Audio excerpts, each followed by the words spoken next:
D विंगमधील सांडपाण्याच्या समस्येवर अखेर तोडगा. माजी नगरसेवक आशिष चेंबूरकर यांच्या पुढाकाराला यश. ई व डी विंग कार्यकर्ता टीमच्या सातत्यपूर्ण पाठपुराव्याचेही कौतुक. प्रतिनिधी सुरेश कोपकर.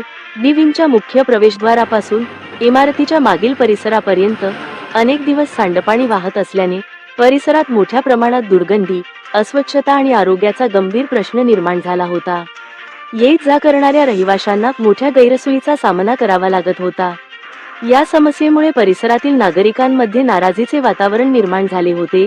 या गंभीर समस्येची दखल घेत माजी नगरसेवक श्री आशिष चेंबूरकर यांनी तातडीने संबंधित अधिकाऱ्यांशी संपर्क साधून आवश्यक कार्यवाही करण्यासाठी पुढाकार घेतला. त्यांच्या पाठपुराव्यानंतर संबंधित यंत्रणा घटनास्थळी दाखल झाली आणि सांडपाण्याचा निचरा करून परिसराची स्वच्छता करण्यात आली. नागरिकांच्या समस्यांबाबत तत्परता दाखवत केलेल्या या सहकार्याबद्दल रहिवाशांनी त्यांचे विशेष आभार व्यक्त केले आहेत. दरम्यान ही समस्या कायमस्वरूपी मार्गी लागावी यासाठी ई व डी विंग कार्यकर्ता टीमने मिळून सातत्याने पाठपुरावा केला. त्यांनी वेळोवेळी प्रशासनाच्या निदर्शनास ही बाब आणून दिली आणि प्रश्न सुटेपर्यंत पाठपुरावा सुरू ठेवला. त्यांच्या अथक प्रयत्नांमुळे ही समस्या निकाली निघाल्याने रहिवाशांनी त्यांच्या कार्याचेही मनापासून कौतुक केले आहे.